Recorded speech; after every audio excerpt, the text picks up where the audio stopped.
Thank you. Can you all hear me, first of all? Can you give me a thumbs up? So hello, my name is Sarah Cosgriff. Cosgriff spelled Cosgriff. Yes, I do have to spell it out quite a lot. It is almost the bane of my existence. I've been called many things in my life. It's been Cosgriff, Cosgrove, Cosgrave.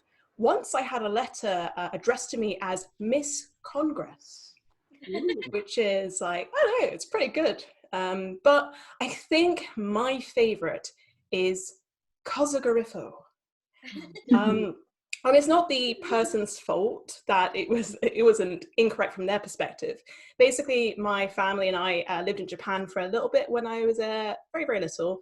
And you can't write Cosgriff, you have to actually break it down. Even Griff, it's Goriffa. So that's why we ended up with having a surname like that. Cosgriff is originally from Ireland. It came from my grandfather on my dad's side of the family, so going quite a bit back. So I don't really have a connection to that side, really. But the other side of my family, my mum's family, are Filipino. And I'm actually a bit sad that I have probably the most un-Filipino name there is, because Filipino names are great.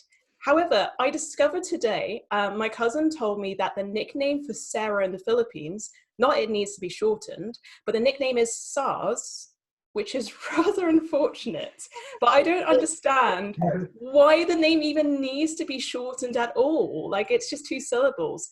However, on the other hand, still Filipino logic, they will then lengthen names that don't need to be lengthened, such as Rob, which will turn into Rob. Don't know why, it just is. But I still think they're really fun names. My uncle, for example, is called Uncle Nonoy. And I thought that Nonoy was his actual name for many, many years. And then I found that the translation for Nonoy is little boy. So I've been calling him Uncle Little Boy for my entire life. And there'll be nicknames like boy, girl, baby, all that kind of stuff. I have a cousin who's called Princess, and these are quite normal names. What is also quite normal is that you could have 2 children that you've nicknamed Bing and Bong. Like, can you imagine that family outing with the children? Like, you brought the children out to the park, safely distancing, and you brought them out, and you've let them run around a little bit, and you want to call them back. Can you imagine just going, Bing, Bong, Bing, Bong? By the way, my neighbor next door can hear me. I've just moved. So they're probably getting a bit of a free show right now. But yeah, can you just imagine that interaction? This is why I love Filipino names, because they're just so fun. But it can also go wrong as well. So my cousin told me about a woman she knows who's, she's from a Filipino family, and her family nicknamed this from when she was very young. And that name is Chinky, which I can imagine some of you going at home is like, oh, that doesn't seem right. And yeah, and they don't see anything wrong with that. But as an interesting side effect, it really freaks out white people. So they'll literally, like, imagine a spouse, a partner being introduced to the family for the first time. And they're like, hey, you can come meet my cousin Chinky. And they just stare at her and have no idea what to say to her whatsoever.